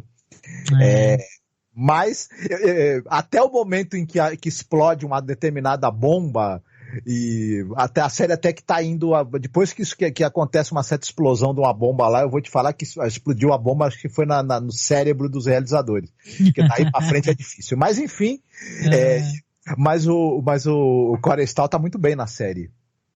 Sim, ele é ótimo, cara. Ele é muito motor, cara. Eu adoro ele. Sim. E ele, já que a gente tá falando de vampiro, né? E ele tem essa coisa ele é um personagem muito dúbio, né? Moralmente na série. E ele leva essa dubiedade moral até o final. Assim, no caso do personagem dele, não perde o interesse. Tem uns outros coadjuvantes que são meio... mas no caso dele é bem bacana mesmo. Sabe que eu tenho que ver essa série? Eu comecei a assistir The Strain e eu não terminei de assistir. Né? Eu não terminei. Eu quero assistir, gente. Eu vou assistir. O Marcos adorava, ficava assistindo amarradão. Ela tem episódios... eu tinha uma relação meio de amor e ódio com essa série, porque ela tem momentos muito sensacionais. E outros que, pelo amor de Deus, viu? É difícil. E o final é... Bom, não vou querer estragar a experiência de ninguém, né? Mas... E ela é uma doideira. Ela é baseada no livro do Del Toro e do Chuck Hogan, que também escreveram lá o... eu esqueci o nome do filme, do livro. O livro de vampiro também. Mas nos episódios que essa série acerta, que é, vamos dizer assim, sei lá, uns 40 a 45, 50% dos episódios, tem momentos do caramba, muito legais mesmo, assim, né? E os que ela erra da raiva. Legal. Não, então vamos nos encaminhando pro final aqui, que a gente até passou um pouquinho, né? Foi culpa do meu fone de ouvido aqui que deu essa vacilada e descarregou, né? Mas olha só, eu quero agradecer ao Felipe pelo bate-papo, espero que você volte logo. Aliás, o Felipe também vai mandar áudios pra gente, pros nossos 31 dias de horror, hein? Porque vocês sabem, né? A gente vai falando de terror o mês inteiro, chega no final do mês a gente vai ter o nosso podcast, esse ano, como eu disse, é Colômbia. Felipe também vai mandar, então logo mais vai ter videozinho no canal com comentários do Felipe. Mas eu quero te agradecer, Felipe, e pedir para você chamar a galera para ir também para onde você está escrevendo, gravando podcasts, né? Onde tem seu conteúdo. Fica à vontade. Felipe, eu quero aproveitar também e te agradecer por você ter escrito sobre o filme O Grande Silêncio, que eu adoro esse filme. Pô, cara, esse filme é maravilhoso. Eu acho ele do caralho. O Sérgio Corbucci, ele é qualquer coisa, né, cara? Ele Sim. Ele é muito... Eu acho ele até melhor do... Aliás, vejam Django e Django, que é um documentário muito foda que o Tarantino e o Rogério Deodato, pouco antes de morrer, infelizmente ele já não está mais entre nós, né? Conversam sobre o cinema do Sérgio Corbucci, sobre as influências do Sérgio Corbucci. Eles falam muito sobre o Vingador Silencioso do Tarantino, então... O Tarantino é tarado por esse filme, né? Porque claramente o Oito Odiados ele chupa tudo que ele pode do Vingador Silencioso. Esse filme ainda tem a trilha do nosso Ennio Morricone. Cara, é bom demais. E o Rogério Deodato, ele foi assistente de direção do Sérgio Corbucci, uma porrada de filme. Ele começou ali como o Corbucci, o Leone e outros caras foram assistentes de direção em vários filmes ali de filmes de gladiadores, filmes italianos que copiavam os filmes épicos, né, os Espartacos da vida. O Deodato foi assistente deles, assim como o Mário Bava foi assistente de direção dos filmes que o pai dele produzia. O Lamberto Bava foi assistente de direção do pai e do Dario Argento nos filmes. Enfim, é uma cadeia. Os italianos são maravilhosos nesse ponto, cara. Vai um fazendo as coisas lá. O Cláudio Fragasso começou como assistente de direção do Lutfult, depois foi fazer os filmes ruins dele, todos que eu adoro também. Muito bom. Mas enfim, eu tô lá no cinealerta.com.br, a gente grava nossos podcasts, sai pelo menos um a cada 15 dias, e eu tô escrevendo sempre normalmente sobre filmes de B, filmes de terror.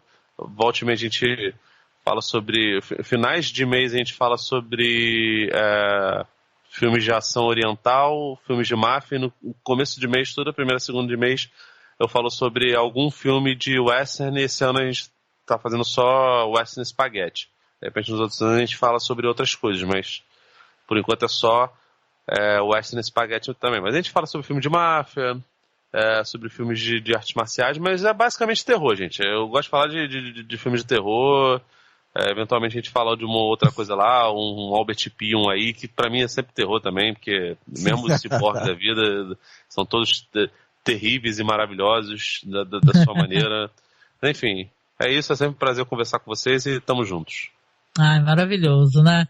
A gente tá numa sintonia muito parecida, a gente gosta de curtir às vezes até as mesmas coisas, né? Reassistir esses filmes antigos, né?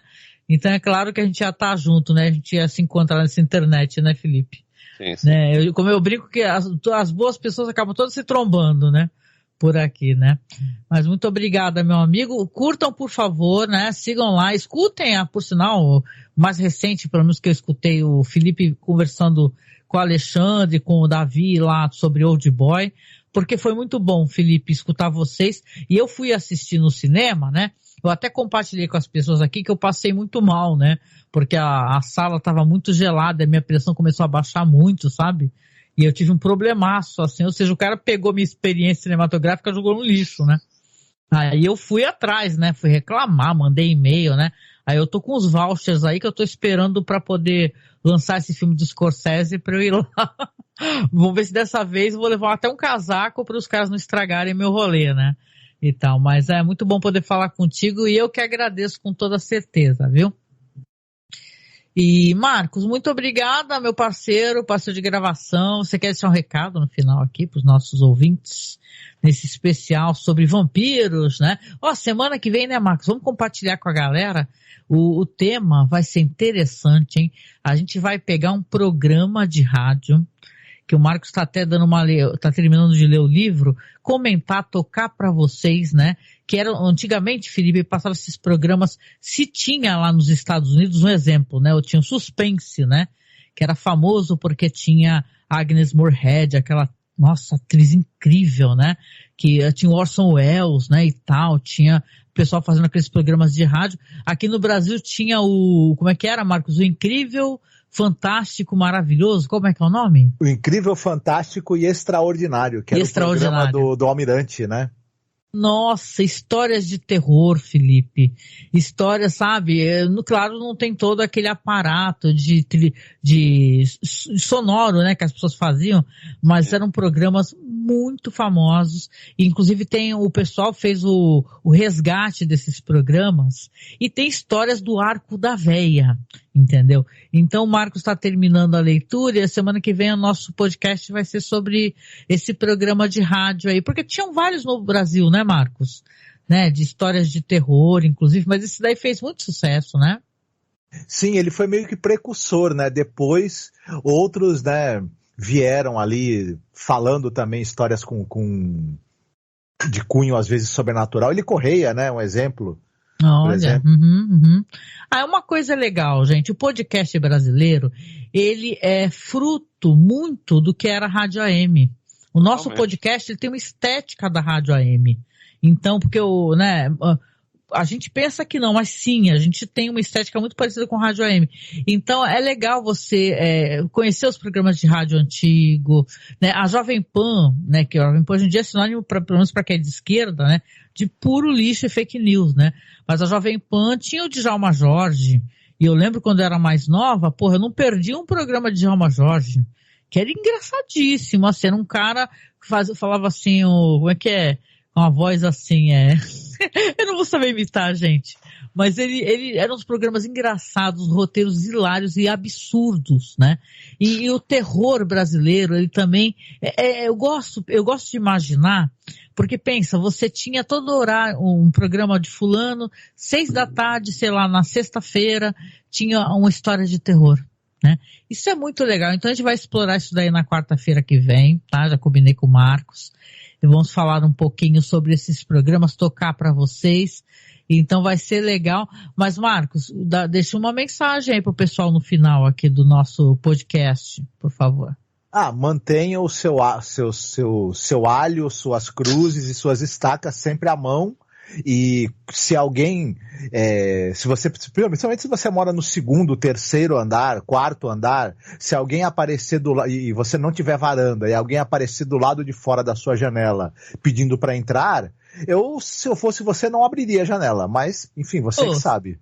Vocês viram que estão votando uma lei aí, que eu acho que não vai passar essa porra, né, mas já passou por uma parte, para vender sangue, vender plasma e tal. Qual é o potencial do povo querer vender o sangue todinho? Tipo Estados Unidos, sabe, que você vê aqueles filmes que a pessoa saiu do banco de sangue lá toda caindo pelas beiradas e passando necessidade. O Brasil é um país que realmente é complicado, né? Isso é uma aberração, né? E tal, né? Vai na linha daquele imbecil, que eu não lembro o nome, que falava que o certo era a gente poder vender os órgãos, né? E tal. Então... Nossa, cara, é um merda, bicho. É um merda, eu nem lembro o nome desse merda, mas os caras estão passando uma lei que tu pode vender plasma.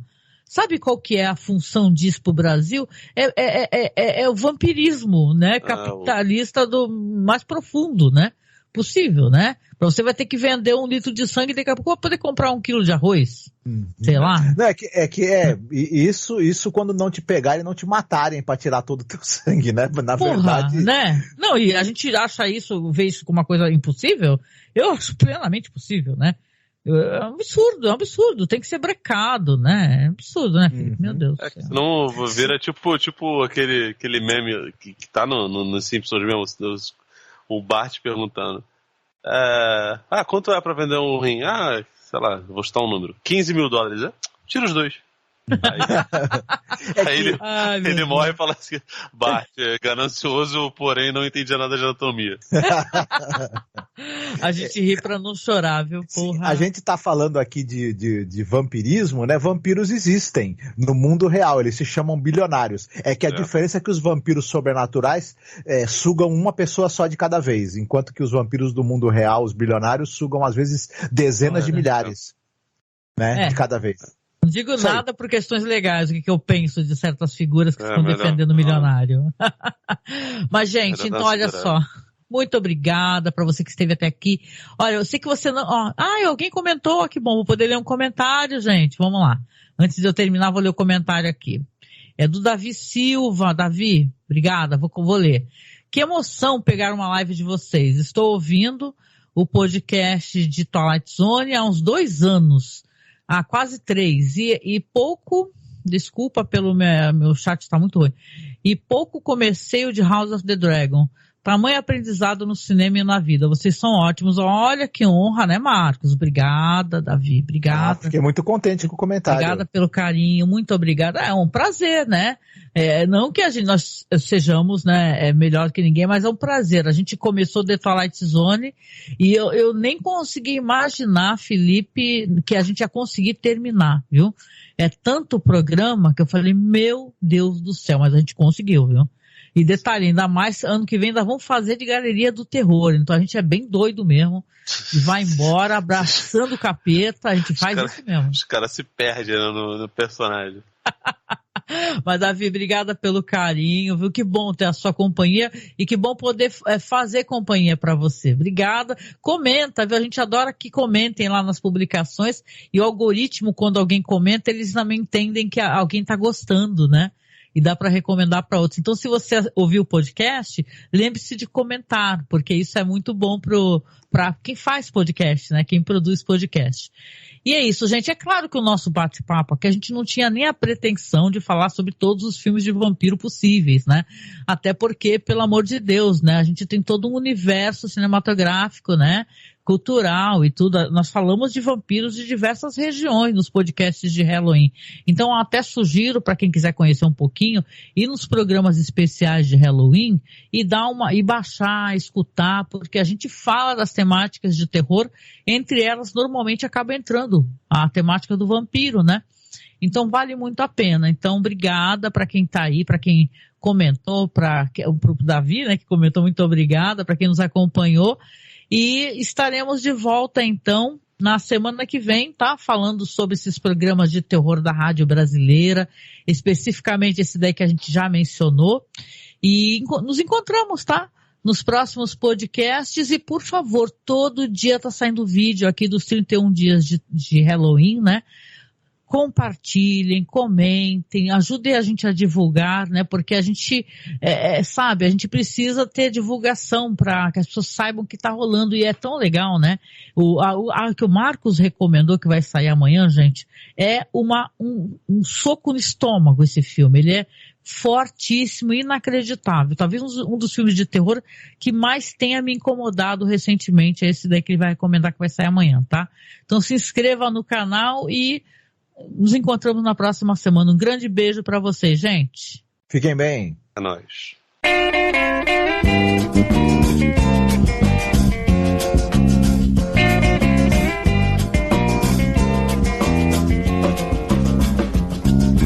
Na Fazenda Transilvânia caso aconteceu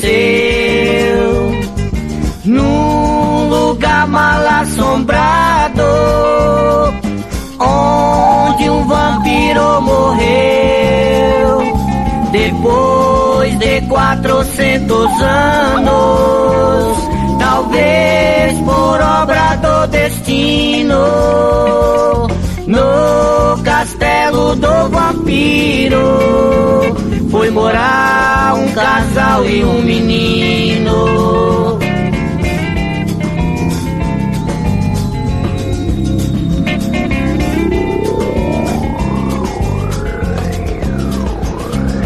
Toda noite o vampiro vinha matar a criação,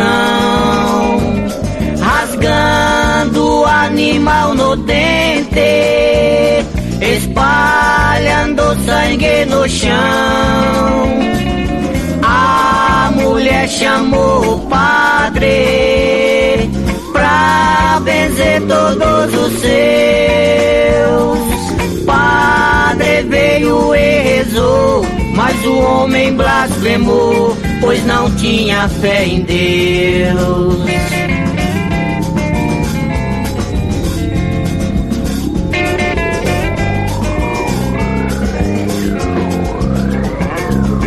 E numa noite chuvosa, o menino foi pra escola do Mobral, esquecendo o crucifixo contra o rei das trevas e do mal.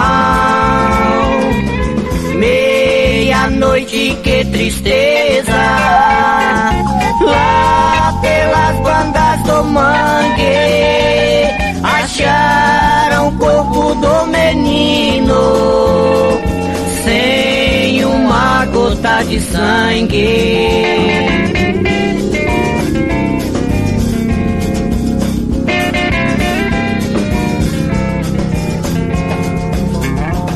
Meia-noite no dia de São Jorge, em que o mundo vira maldição, apareceu o vampiro no meio do estrondo de um trovão. Matou o marido descrente, mas a mulher se defendeu. Foi com a cruz pra cima do vampiro, que virou morcego e desapareceu.